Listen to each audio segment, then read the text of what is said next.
Welcome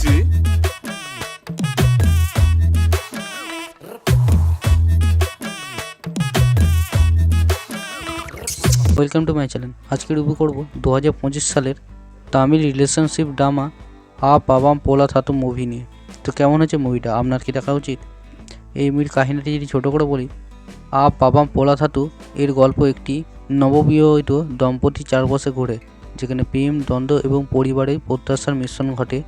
রায়রাজ এবং মালবিকা মনোজের চরিত্রের একে অপরের বোঝা এবং ভুল বোঝাবুঝি এবং সামাজিক রীতিনীতি মোকাবিলা করতে হয়। কিছু কমেডি মুহূর্ত এবং রিয়েল লাইফ পরিস্থিতি গল্পকে আরও আকর্ষণীয় করে তোলে। এই মুভির ক্যারেক্টার এবং পারফরমেন্সের কথা বলি, রায়রাজ স্ক্রিনে খুবই ন্যাচারাল উপস্থিতি দেখিয়েছেন। তার চরিত্র, রিলেশনশিপ, টেনশন এবং কমেডি দুটি ভালোভাবে দেখিয়েছে। মালবিকা মনোজ চরিত্র, আবেগ এবং হাসির সংমিশ্রণ সুন্দরভাবে উপস্থাপনা করেছেন। সমস্ত কাজ গল্পের ভারসাম্য বজায় রাখতে সাহায্য করেছেন। এই মুভির ডাইরেকশন এবং স্ক্রিন প্লে কথা বলি, পরিচালক গল্পের বাস্তবতা এবং কমেডি একসাথে মিশ্রণের চেষ্টা করেছেন, তবে ইস্যু কিছুটা ক্লিশে এলিমেন্ট এবং গল্পের ধীর গতি কিছু মুহূর্ত সিনেমার প্রভাব কমিয়ে দিয়েছে।